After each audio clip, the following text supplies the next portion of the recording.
bi ambe alamsa dona utkalo kletan saba ambalma o bisimila malak chuka don kibaru keneka bi kibara munu mambulo kada kulo kan ore tarata do utkalo kletan kele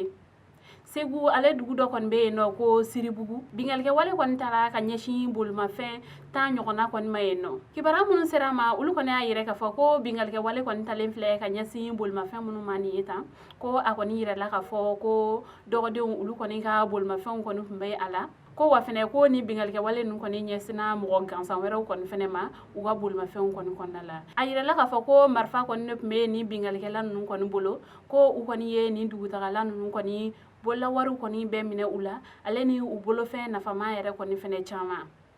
ko ka yire ka fo ko mo koni ni mato akoda fe kawla do ne ya ka fo ko ni bingal ke wale m koni flene ko ni kalula bayin koni konnala ko ni koni kunye asien nan nay ni strain koni ka segu siraka kibara ware mambulo kada kulo ka ore tonga ni ale koni be gundam mali chamancha bolo fe trata do utkalo kletan kele ayira la ka fo ko jizon koni jigna ni dugu koni kono ni ka chieli koni chamanta ka nyasi dugu de koni ma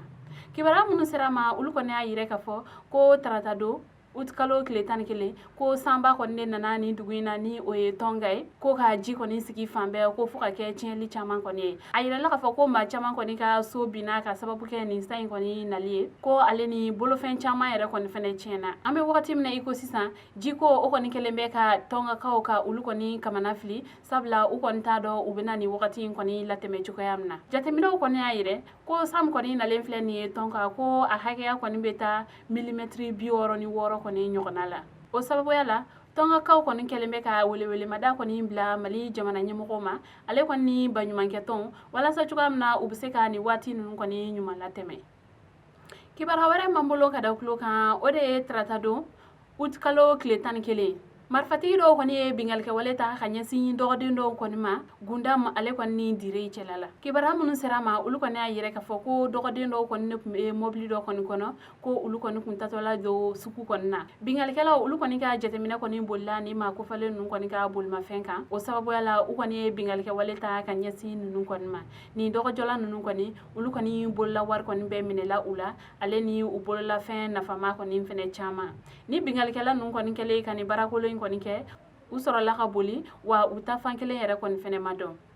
nga ko ka awla doniya ka fo ko mo ko koni ni mato akoda fe wa mo ko majuki fene kuna foni kunchela kibara ware mambulo kada kulo ka ore ka keni utkalo kletan fly arabado ayre la ka fo ko coronavirus ira maduru kura koni la mali jamana kono ko wa fene ko manani ulu yere koni fene no la ka bo coronavirus banala coronavirus koni yele flene makura munun koni nane ayire la ka fo ko makele o koni yera sikaso mafla o koni yera Tombouctou fene Bamako sigida flana makele yera enno sigida nanna makele yera yen fene o sababu yala mo munun koni kene la ka bo coronavirus banala o jate koni be mo bakele aleni keme konontoni biolon vlani wolon vlala wa mo munun koni fene sara ka sababu ke coronavirus o jate be mo biolon vlani turula kabika coronavirus yera koni fene damne ay ma hakaya munun koni fene mine o jate be mo bafla keme duru aleni bishekni flala o sababu yala mali jamana nyamoko alibi ulu kon be alanyini jamana dembe la jelen koni kelegil nafe sanya wale o anga ulu matrafa wala sa chukamna amsakani banay koni kele ka bo anga jamana kono